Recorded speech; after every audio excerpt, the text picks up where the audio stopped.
Hello everybody. This is Randy Wootton, CEO of Maxio, and your host of the SaaS Expert Voices, where we bring SaaS experts and people working in and around the SaaS field to you to talk about what's happening today and what is on the horizon. And with me, I'm really excited to welcome Rob Brown. Rob Brown has a very interesting background. Started off as a math teacher, which we will get into, and then worked on training accountants and how to build a reputation. In fact, actually wrote the book, Build Your Reputation, which we'll talk a little bit about.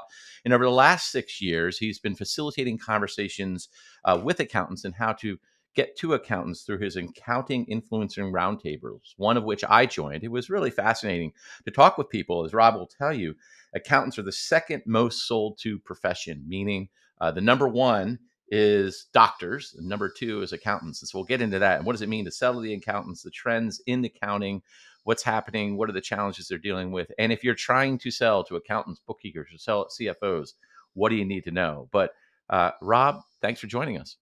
Randy, pleasure to be here. So let's start with that. You were a math teacher. In our pre-brief, we were chatting a little bit about the fact that my first job after I was still teaching in the Navy.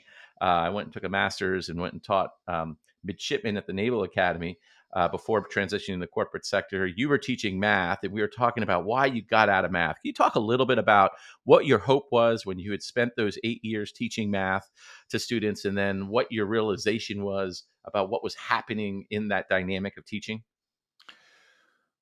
Well, we're all idealists at heart. We want a crusade, we want a cause, a passion, a purpose.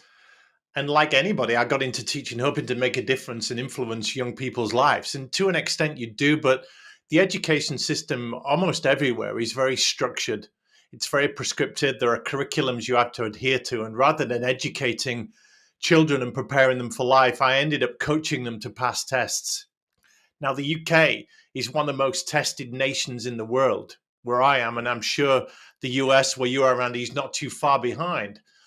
And to examine these children within an inch of their lives and put them through all these tests, you then end up having to teach to the test.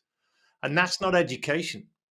And when I'm going through trigonometry and algebra and Pythagoras and things like that, that your viewers, listeners will be familiar with, how really do you use that in real life? Unless you're an engineer and you need that stuff, you probably don't. So the stuff I really wanted to teach, the stuff I really felt those children needed to know was not on the curriculum.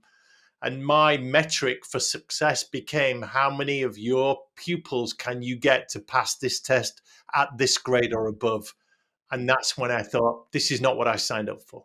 And those are the A levels and the O levels construct in England in particular. My understanding is they're pretty draconian in terms of the way they wean people out. Like you pass it, you take the test, and based on that, you either continue tracking towards going to university or you end up getting tracked to going to VOTech or vocational technology. So it's much more deliberate and almost impactful than what we have in the States in terms of the SATs, where kids can choose to do that to help influence which school or college they go to. But in England, it's much more of a pyramid system. So at least to me, it seems that way. And that's probably what drives you to have to teach to the test is everyone's just trying to pass it and get on to the next stage. Is that right? You're not far off. Schools are not fit for purpose insofar as they are academic institutions. And you know many entrepreneurs, Randy, they're not academic. Correct. They're vocational, they're entrepreneurial, they're business minded, but they're not academic. So when you put kids through a system of having to pass tests and memory and recall and things like that, that doesn't suit a lot of people. Right. And it warrants change for sure. One of my two daughters is actually in the American education system. She's going to university in North Carolina.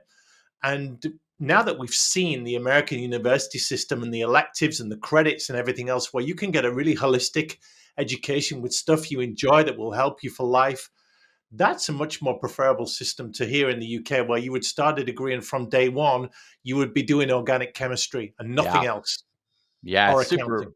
And I think there are choices there. So I have two boys. Yeah. One's 19. He's in college at liberal arts school. And I think that is the modus operandi of the liberal arts schools to provide a broad-based education and help you find yourself, discover yourself, and then through that discover what your passion is. So you have a vocation and an avocation.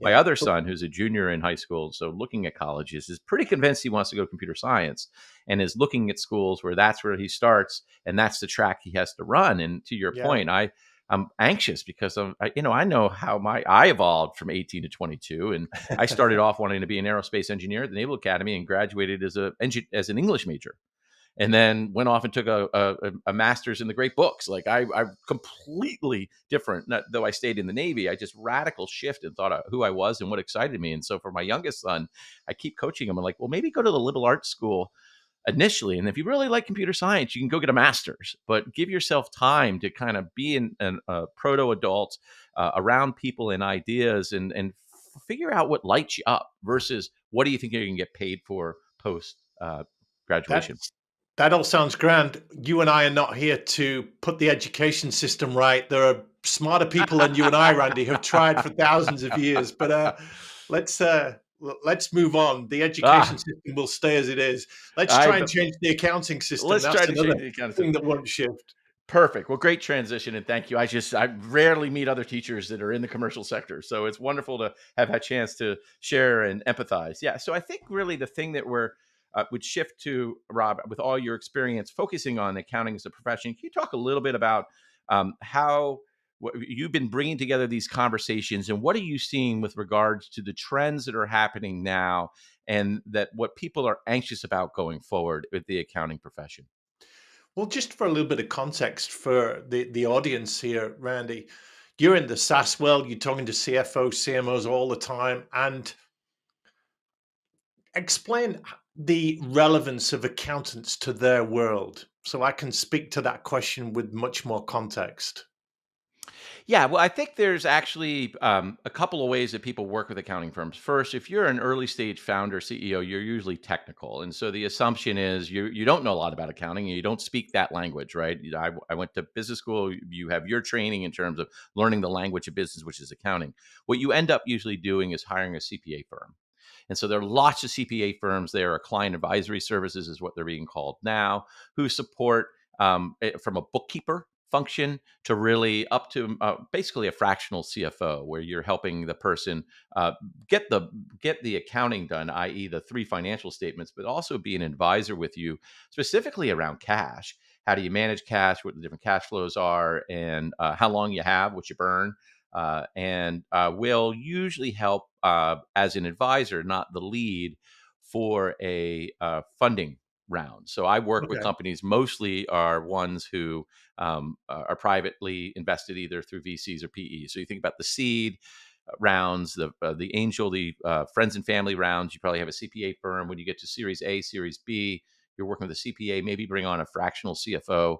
Often your first hire in the finance department will be like a controller who may have come out of the big four, big six, who now is thinking about wanting to be a VP of finance. And so they'll come on board and they'll help run the books and create that financial operations. And so that's the next inflection point, is where we as Maxio sell to companies to help them with the revenue recognition and the reporting and the business opics.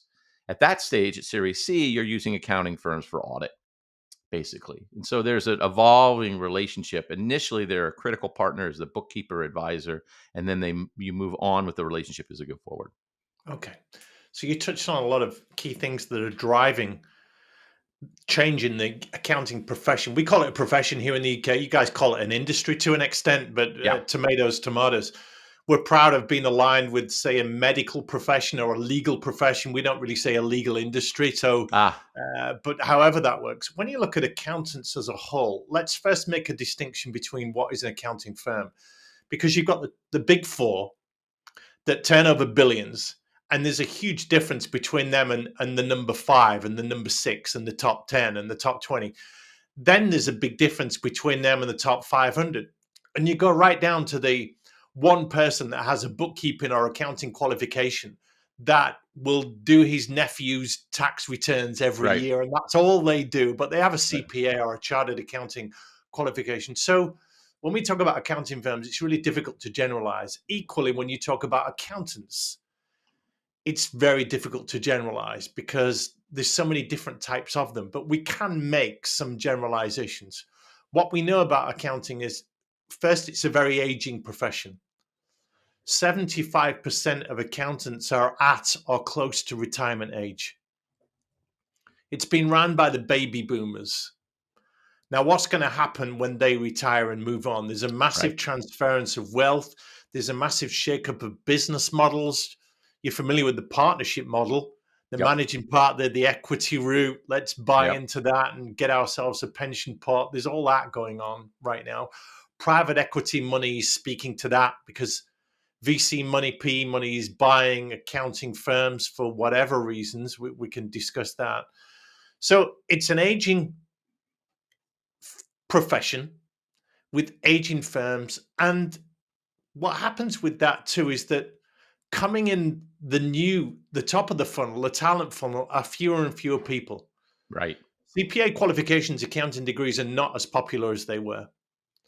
There are many more options available to young people now to go at. So there's a huge talent shortage. So we could speak to that. But the other thing that's happening as a driver of change, you mentioned it briefly, accountants are mandated by law for a business. Everybody needs an accountant. You need Mm. an accountant to stay out of jail, to get your audit done, your tax returns, everything else. So they're in a very enviable position that they've got an elegant business model where everyone needs them and there's money coming in every month, every year. However, Right. the value that an accountant brings is going down Mm. because they've had a historically backward looking focus. What has happened? Let's report on what's gone on. And that historical focus is not valued. It's called compliance. It's called what's necessary. And businesses can't use that to a degree. They Right. do it because they have to be compliant and fulfill tax regulations. But where's the value in that? So you hinted at that, the compliance versus the advisory debate. Right. So there's downward pressure on compliance fees. There's downward pressure on the historical reporting because that's not worth too much beyond what's required by law. So accountants are now having to reinvent themselves as consultants, coaches, mentors, trainers. Throughout the pandemic, we even saw accountants morphing into therapists, psychiatric counselors, Right. shoulders to Right. cry on as they're helping businesses keep the lights on Yeah. in a worldwide pandemic. So Yeah. you're now starting to look at the accounting role as something that requires a lot more than technical qualifications. Yeah. So they're just some of the drivers we can speak into here that might affect your audience. Well, let's start with I think there's a really interesting construct in terms of the because the SaaS Expert Voices is really focused on the office of the CFO, how Yeah. that's transforming and the role of the CFO, many who start as accountants and how that's evolving and what are the new skills you need. One of the things that struck me in your comment was that the accountant now needs to think about how they add value, and that may be something they don't feel comfortable with. So I remember I did a stint with Bain Consulting, very short stint, but in the consulting model, they have three stages. You have your first stage, which is the analyst. And so you got to crank out the spreadsheets. And so to your point, that's if it's not historical look back, you got to know your numbers and you got to put the spreadsheets together.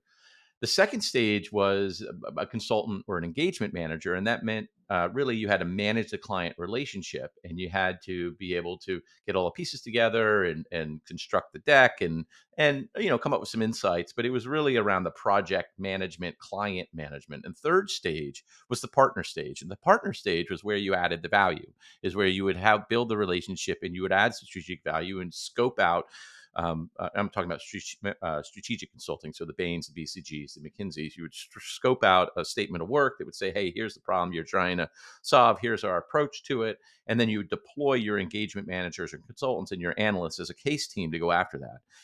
It is hard for those consulting firms. They have an enormous amount of attrition to find someone coming out of college to be all three of those, to be able to come in and be an analyst and then go off to business school and then come back as a consultant, learn how to be a consultant, and then move into that third phase around client advisory and strategy. And so, but it's a very deliberate path, and they have training for each of those.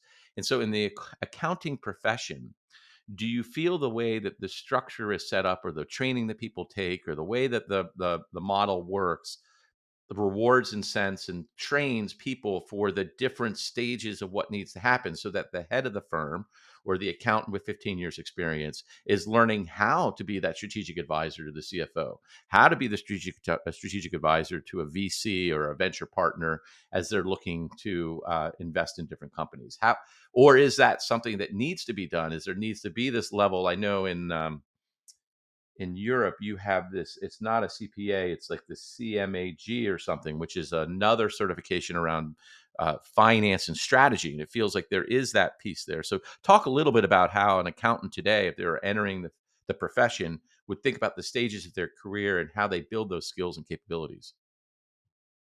It's a super question with so many different layers, and you're pushing a lot of buttons here.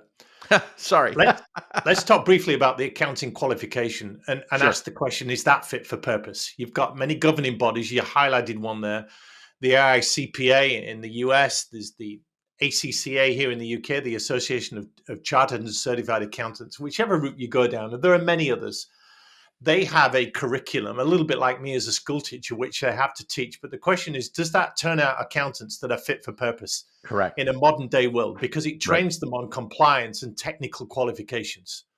Now, Right. yes, that gets you in the game as an accountant, but you're absolutely right. As you migrate through the tiers of relevancy and value, you need to be adding in different skills. So I've long since talked about the 5 skills or attributes that accounting types need to stay relevant and competitive. May I talk you through those? Of course. That'd be great. Thank you. So, level one is the technical skills. You've got to know what double entry bookkeeping is to an extent. You've got to know your way around the tax regulations and everything else. So, that's technical qualifications. That gets you in the game. Then there's technological skills. So, accounting finance types these days, they don't need to be nerds and geeks and be able to write code, but they need to do more than turn a computer on and off. So you're Right. now asking accountants to do a whole lot more than you did 20 years ago because they've got to be tech savvy. They've got to know the apps. And the average accounting firm uses about 100 different pieces of software. So you're now asking a lot more of your accounting professionals than you ever did. So that's the second level, which is your technological skills. Then you need commercial skills. You're going to be a CFO, you're going to be an advisor. You need commercial acumen, business awareness. Now, accountants are not business people. They know how to help a business, but they're not entrepreneurs. They're not business owners by and large. Some of them are, but they're generally employed people on the staff, maybe with some equity in it, but they're not entrepreneurial by nature. So, by commercial awareness, I'm saying accountants need to think like business owners. And that is a skill gap that is difficult for them to breach. Some of them do it well, but there is a leaching out of accounting where people are going into tech, going into CFO roles, going into industry, going into tech companies because they're not getting the skills they need in an accounting firm. So you've got 3 there. You've got technical, technological, and then that commercial awareness. The fourth is people skills. Mental health is at a premium, isn't it, Randy? We talk Yeah. about this hybrid working, remote working. So now, as an accountant, you are also a manager, a boss, a leader. How do you lead a firm? How do you lead a vision? If you're in a CFO role or an accountant in industry, how do you lead your team, your finance team? How do you lead your clients? So all of this comes into play with people skills and empathy and presentation skills. And the final one, which is the top of the tree, is selling skills. And what I mean by that is accountants are more and more being encouraged and even expected to sell their services, to be a rainmaker, to make opportunities for their firm, to open doors. And even let's take a very basic CFO role or accounting role. You've got to sell an idea. You've got to sell the story behind the numbers. You've got to sell the narrative. You want board level buy in for your analysis. You've got to be able to sell that. You've got to be able to talk about what the numbers mean.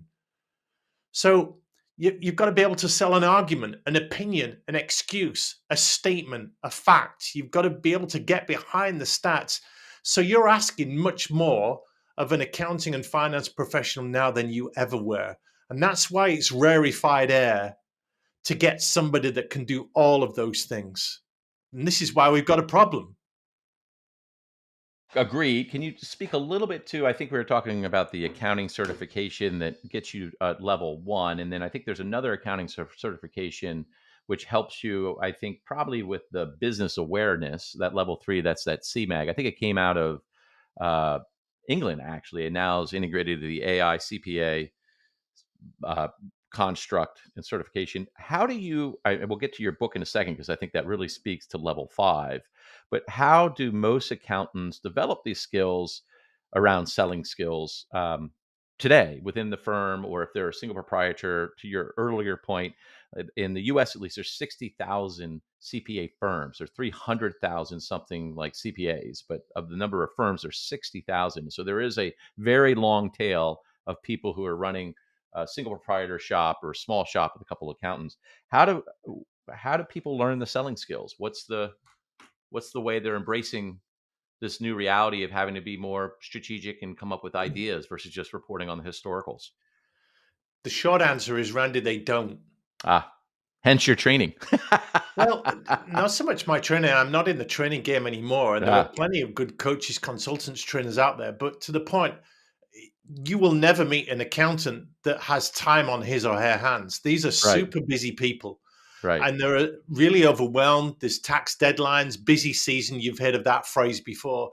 Yep, So, where accountants learn this stuff is in their discretionary time. Often they've got to do it on their own. The main professional development they do, the CPE, the yep. continued professional education, we call it CPD in the UK, development. Where Hmm. they learn that is the mandated stuff, the changes Mm, in tax regulation, keeping their qualification up to date on the technical side. Beyond yeah, that, they're learning skills on the job. A little bit yeah, of coaching here, mentoring there, learning it as they go along, making mistakes. You send people out of an office and make them work remote. They're now not rubbing shoulders with people in the corridor saying, "Hey, how are you dealing with that?" Or, "I had this right, situation." So right. driving culture and change and informal mentoring is really, really difficult. Yeah. Now the formal training, getting accountants on sales programs, on commercial awareness programs, or making them do an additional qualification that develops commercial awareness or entrepreneurial business sense or people skills or Yeah. leadership. They don't have the time for that. They don't really have the inclination for that, a lot of them. They Mm, are getting paid very well doing what they're doing. They're super busy doing what they're doing. All right. accounting firms are growing. So, where is the incentive beyond that intrinsic motivation to do better, serve better, add more value for them to take up their spare time in acquiring all of these new skills and attributes?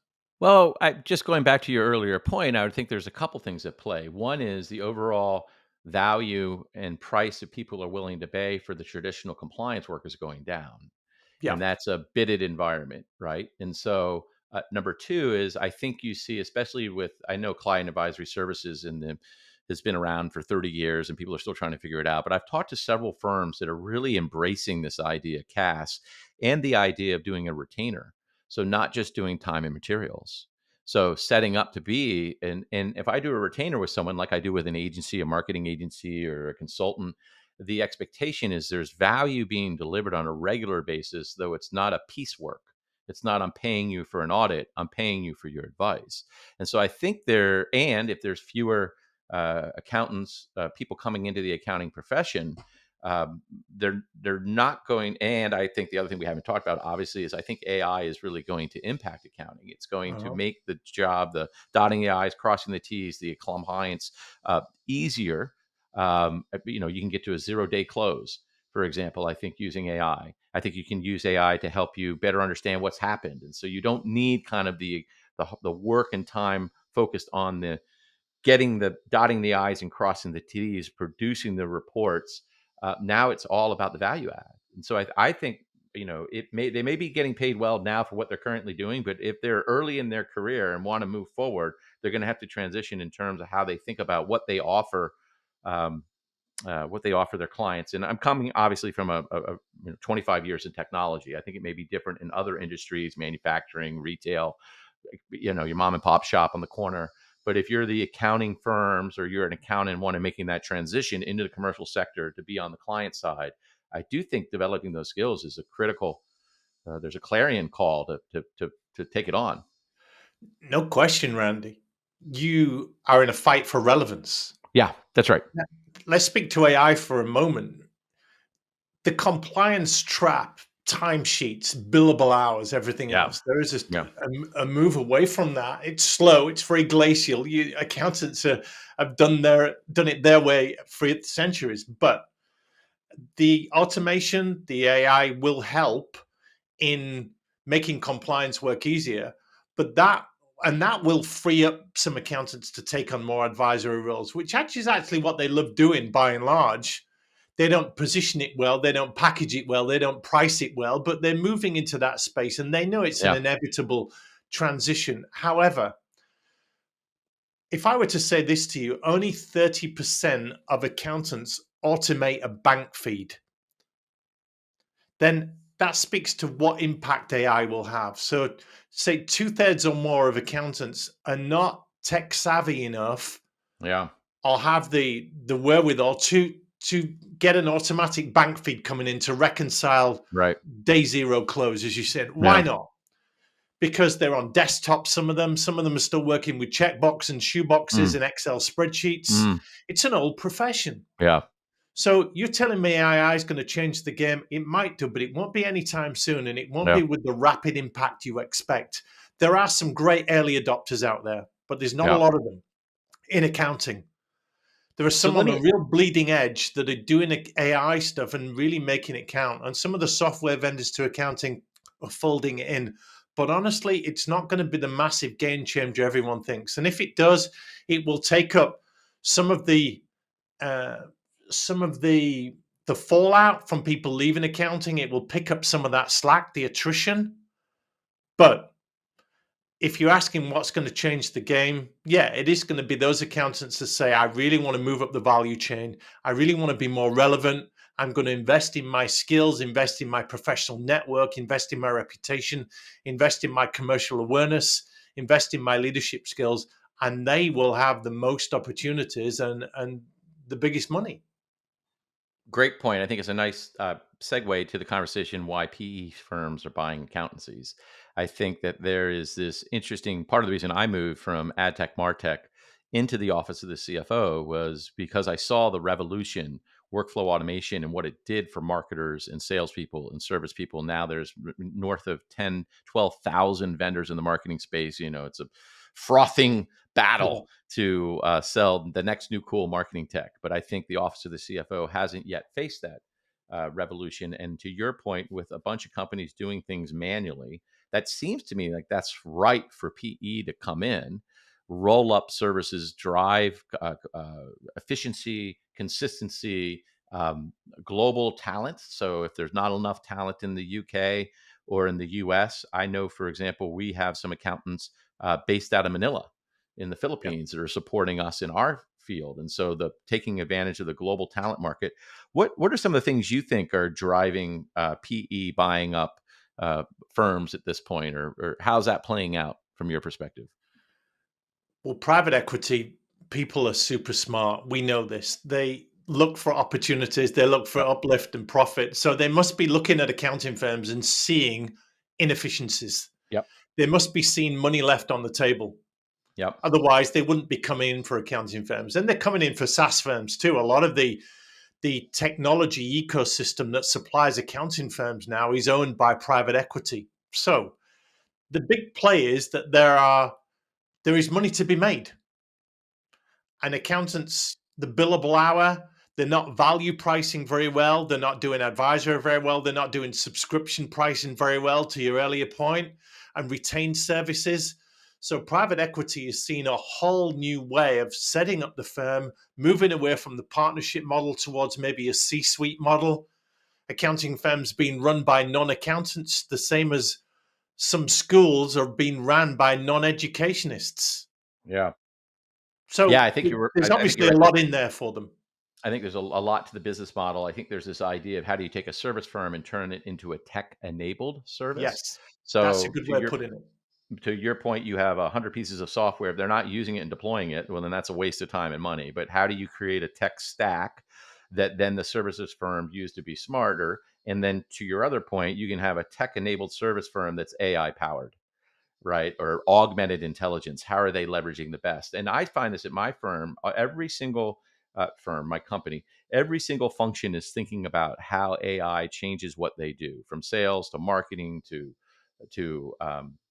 support to development to finance. It's how are you using the tools that are available now, or how do you build? And so I think I think that was your second skill around technological savvy. Part of this is working into this new world. Like the world is different post ChatGPT. And I know this because I was a CEO of a first gen AI company where it was a huge, we invested an enormous amount of money in our own servers. We had 30 data scientists on board. We had 30, 40 people that had to deploy the models that we were building. We had 20 something models that we were updating every day. But the cost to engage at that level and have a predictive analytics, logistic regression analysis type analytical models was so cost prohibitive that people couldn't do it. Today with ChatGPT and all the other user interfaces that are available, it's everyone needs to embrace and be playing with it. You touch on an interesting point, Randy, if I can just jump in. Sure. Accounting firms and accountants, finance people are not good at buying tech Yeah. strategically. Yeah. So you spoke briefly to there's many legacy platforms, and you buy this piece of software because it does this job, but it doesn't necessarily serve the client best, or it doesn't fit in with what we've already got. But they don't join the dots up particularly well. So maybe private equity has seen that as well, a streamlining or a conformity, or joining the software stuff together in a much better way, or buying software services and products and platforms in a much more cost efficient way. That's I, th- plays in. I think you're right, and that'd be a great way for us to shift to the next part of the conversation. You opened with, um, or it was in our pre-brief that you said that accountants were the second most sold to profession outside of doctors. Maybe you can help us understand, how do you sell to accountants? How do you be relevant? How do you make it successful? I mean, obviously at Maxio, we're trying to sell to not a, well, we are selling to accounting firms as well. It's to support them in their BPO and their client advisory services. That's a channel that we're building. Our primary channel is direct to CFOs who have been accountants, so they have that same orientation. Can you maybe talk a little bit about what you've seen in terms of the evolution of how to sell to accounting firms successfully and Mm. accountants? Yes, accountants are the gatekeepers of business because every Mm. business pretty much needs an accountant. Let's go back to the doctors. You can imagine how every pharmaceutical company would want a conversation with the doctor, because there's a lot to be sold there with the drugs and the medical stuff that's required. Same with an accountant. All the software vendors want to get to an accountant so that the accountant uses their stuff, but Hmm. also the accountant becomes that advocate, that introducer, that Right. affiliate, that referral Right. partner to all of the Yep. businesses that they serve. Yep. So the average accountant, and goodness, what is an average accountant? But they'll be getting hundreds of emails a week Right. on, can we have a conversation? Let's chat about this. There are some opportunities for us to work together. I think Right. our solution might really help you. Right. Our software will really help your business clients do this, and we can Right. really help you do this. So Yeah. they're bombarded by sales messages. Right. They're hit up on LinkedIn every day. Yeah. Not many accountants are on social, so LinkedIn is the de facto place where you Right. might get them. Yep. But then there's all kind of nuanced marketing campaigns. And if you're, I'll give you an example. Intuit would, they're a big player. Intuit, QuickBooks, they'll sponsor the Super Bowl or do something ridiculous like that Yeah. just to Yeah. get the attention of accountants. Why Right. did Coke spend 2 billion a year advertising Coke? Because everyone knows Coke. Well, Yeah. it's this drip, drip, drip of staying front of mind. Anyway, Yeah. there are three ways you get to accountants. So we've acknowledged that accountants, you're right. If you can get a relationship with an accountant and they trust you and they like you and they see the value you can offer their client base of business owners, you will have a great advocate there. Right. But actually, while we're on that, accountants are so busy with their own business. Do you really feel they've got time to mention your business as well? Yeah. So think about that for a moment. But in terms of getting the attention of accountants and getting above the noise, it's extremely difficult. You can do it three ways. The first way will cost you a lot of money. The second way will cost you a lot of time. And then I'll mention the third. So the first way is to throw money at it. If you have an unlimited marketing budget and you want to get the attention of accountants, you can pay for all the pay per click and the advertising spend and sponsor the Super Bowl and go to all the accounting conferences, and you show up everywhere they do. Everywhere you go, you're there, and that will cost you millions. If you've got a budget like Nike, you can just do it and be everywhere, and it will cost you a ton of money. You can go down the second route, which is the organic route. So that's content, thought leadership, social media, posts, drip, drip, drip. It won't cost you as much money, but it will take you a long time because our accountants looking at that, and the average duration for a social media post is 48 hours. After that, it's gone, it's disappeared. No accountants are really looking at that. Podcasts maybe have a longer tail where accountants will go back and listen to older episodes, but most marketing methods are very instantaneous. And if you don't hit it, then it's gone. Social media, you can write content, but there's a lot out there. A lot of it's rubbish. Are accountants really looking at that? Is that how they're learning? Is that how they're taking on new information? Is that how they're staying informed? Possibly not. Whose life was ever changed by a social media post or a blog post or a PDF or a white paper? Not many. So that second route, it's a slow burn. The third route to get to accountants is strategic partnerships. Now, there are a few different ways to describe strategic partnerships, but effectively, it's build relationships with people that have big audiences of accountants. So, build commercial alliances with people that hold databases, email lists, customer bases, client bases, audiences, communities, followers, fans that are accountants. Here at the Accounting Influencers Roundtable, we do that. We bring in software companies, tech companies, consultancies, coaches, trainers, podcasters. They all serve the accounting profession. And you know what? They've all got a list of accountants, big, small, medium. If you build relationships with people like that, you then start to have conversations about, well, who are you working with? Right. And who are we working with? And could you maybe introduce me to them? And could you get me a phone call there? And it's more of a warm introduction.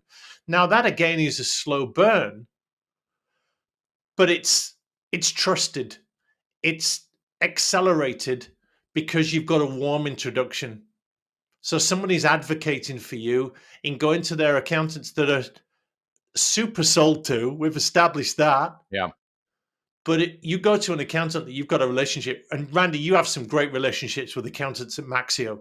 So you would say to them, hey, I know we've been together for a long while. I trust this guy. I think you should really have a conversation with him.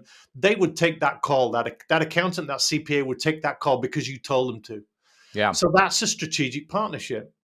So building them, there are lots of different ways to do that. There's alliances out there and communities that you pay to get exposure to their accountants Yeah. and have a seat at the table with their meetings of accountants. So it's doable, but it's noisy. You're fighting for attention, you're fighting for relevance, you're fighting for airtime, and it's wading through treacle sometimes. Yeah. And trying to be innovative. Accountants are not innovative. They might buy bright, shiny things, but honestly, they will go to what they know and they'll go to what they're familiar with. They're very risk averse. They Yeah. don't take many chances as you would expect. They're Yeah. not early adopters. So you've got a battle on your hands, but it's doable. What Yeah. you I've heard can't afford to do is be bland and just make more noise. Yeah, I think you're spot on. Just resonates on a bunch of levels in terms of one, being a relatively large company, you have 2,300 customers. We do have some money, so we are focused on marketing. We are trying to get in front of people, the digital, but we can't afford the big events. We can't afford the Super Bowls. So there is always this balance between how much of your marketing program spend are you spending on paid media versus the number two, which is around the social posts and the content. And I think to your point, they only are up for 48 hours. What you're trying to do is hook them to come to your site and then do a little bit of an exploration. I do think one of the things we've been exploring, which is unique to the accounting profession, is the idea of CPE credit. And we're working with a company that's helping us take our webinars and some of our other shows, like even the podcast, and converting it to CPE, because every accountant in the US needs CPE credit. So if you can have relevant, interesting, fun content that they have to take, then you're aligned with their incentive and they start to get to know your brand. I think you're spot on with strategic partnerships. That's one of the things that we invested in over the last 18 months is finding those influencers out there. Ben Murray, the SaaS CFO, Ray Reich, the CEO of Benchmark, CJ Gustafsson, who runs Metrics That Matter. There are people out there that have a bunch of accountants and CFOs and others follow because they're writing good content in their trusted brands. And so, how do you establish those partnerships and getting the balance right?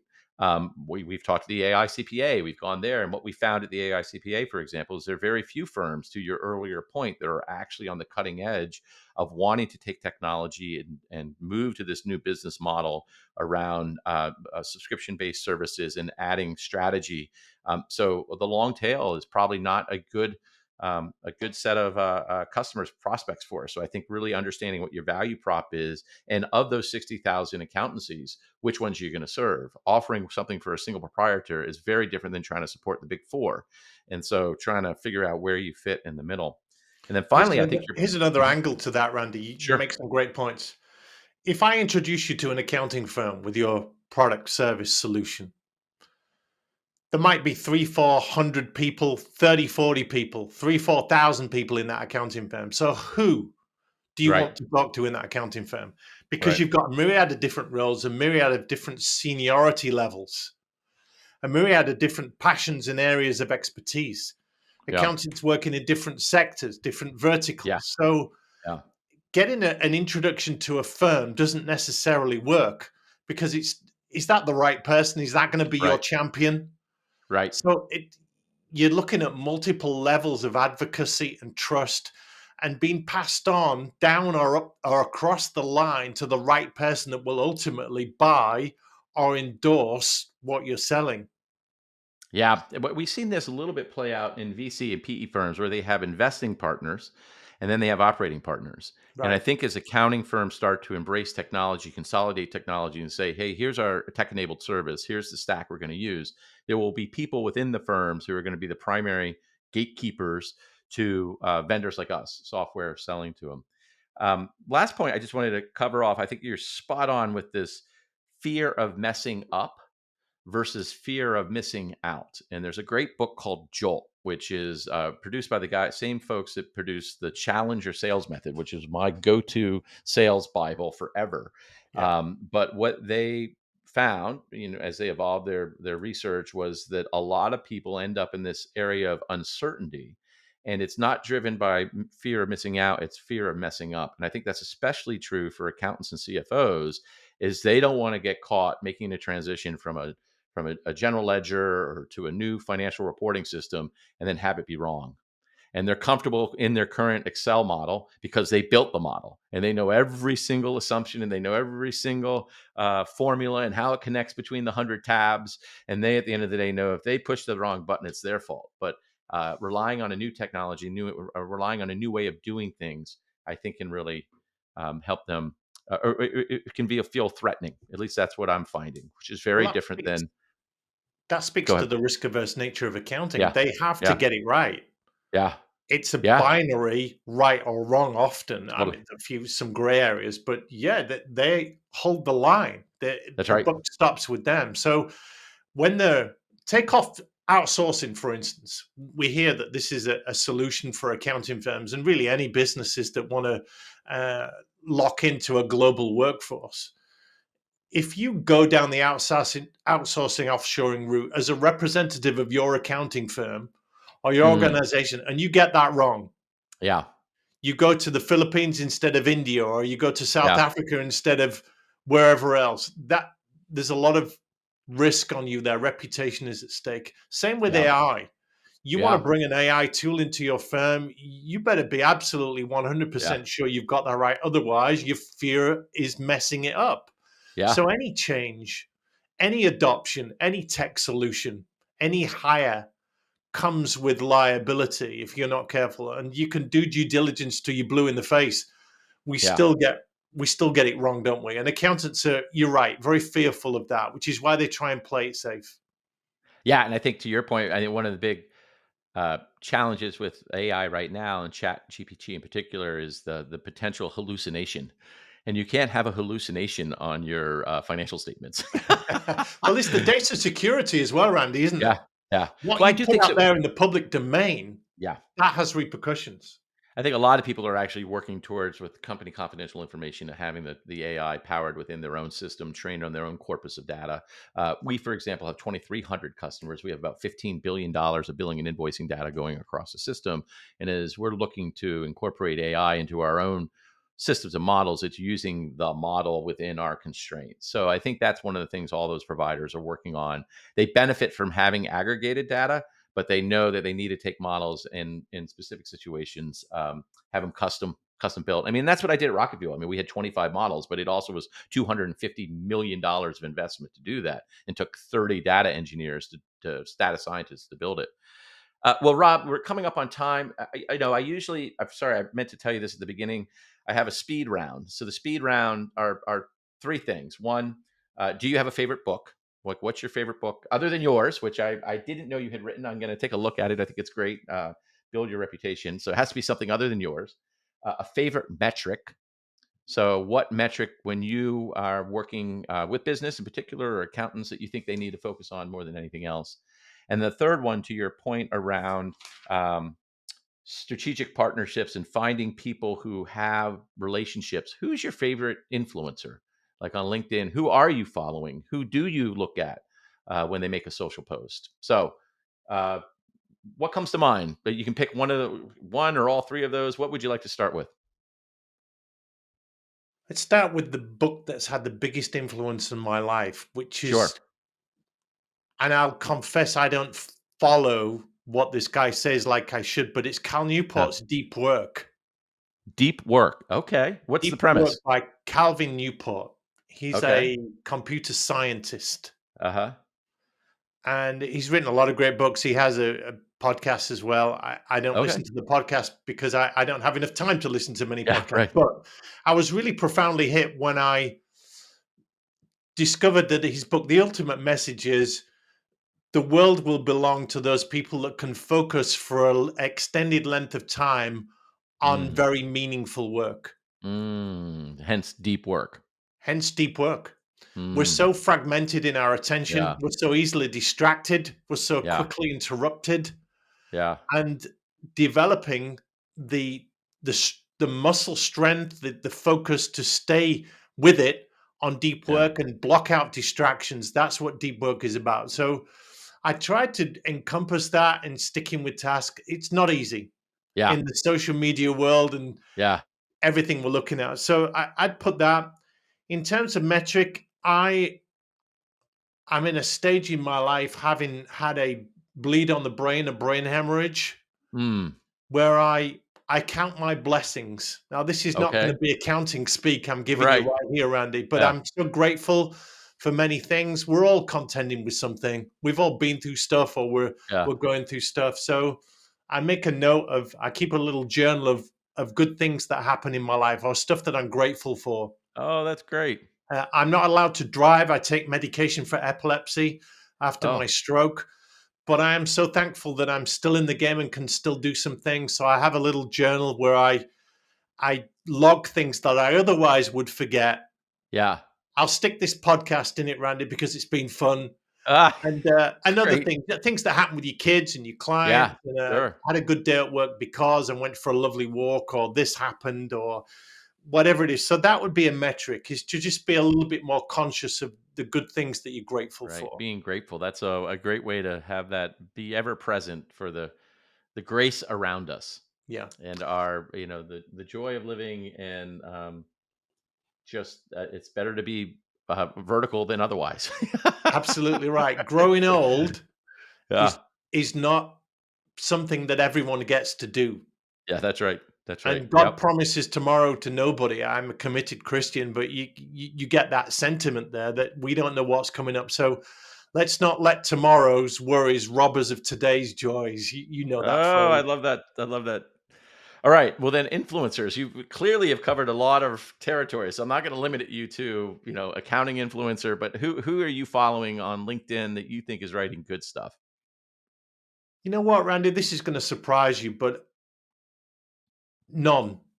Really? Okay. There are there's so many different ways to define an influencer. There's a lot of Uh, people that make a lot of noise on social media and they yeah. look popular and they have thousands of followers. but Yeah. their content is lousy. It's Yeah. lame, it's unoriginal, it's not innovative. They've regurgitated it from other Yeah. people, or they've A said lot the of it. same things Yeah. for years. So there's a lot of that. But you Yeah. would look at them and think they're influencers. Yeah. There's also a lot of people that blow hot and cold. They get an idea and they run with it. And then for 6, 12 months, you don't see anything of them. Yeah. Yeah. So I am more I measure influence by relationships rather than noise and social media metrics. Mm. Okay. I'll give you an example of somebody that's got a really good reputation in the accounting world, that is super well respected. He's been around a long time. He doesn't put out a lot of stuff that you would see him as influential. He's called Randy Johnston Mm. of K2E and Okay. NMGI. He's written most of the software for most of the accounting firms in the US. I He's think dealt I've with met most of him. the top Yeah. 100 firms. Yeah. Yeah. Randy Yeah. Yeah. Johnston, Yeah. Yeah. Yeah. high integrity. Yeah. Uh, Everything he says has merit and has weight and has Oh, gravitas. yeah. He's got a really wonderful way about him. Now, you wouldn't necessarily view him as an influencer because he does a lot behind the scenes, but Mhm. he powers a lot of engines, if you like. Mm. That's making So impact. So influence versus impact. Who's actually impacting firms and people and how they think about things and do business? that's a good way of putting it. Who's moving the Mhm. dial? Because Mhm. influencers generally do not change behaviors. Mm. Influencers don't change opinions. They should do, but they don't. Yeah. Yeah. Influencers tend to just echo what's going on out there, or they comment on what's going on Yeah. out there. Yeah. And they're not Okay. true influencers in that they're making people think, hey, that's different, or that Yeah. really makes sense. So Yeah. there isn't one. There are little quotes here and there that you hear from different people, and you think, I like that quote. Just Yeah. like if I asked you to put together your top 10 songs, they wouldn't be from one band or one artist. You'd like Right. that song from that person and that song from that Yeah. person, and that would give you your top 10. So Yeah. there's quotes, there's thinking, there's frameworks, there's models, ideas I like from different people. But there's no one that is really rocking my world, to your point.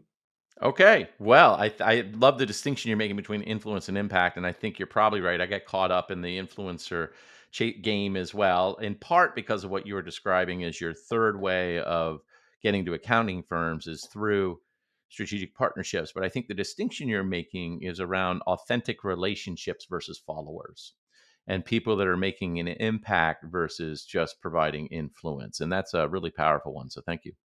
Possibly. I heard a lovely phrase recently. What would you need to do in your life to have a crowded funeral? Yeah. Yep. Yep. So Yep. that is speaks to impact and influence, doesn't it? It speaks Yep. to uh, what are people going to be left with after you've gone? What Yeah, do you and leave think behind?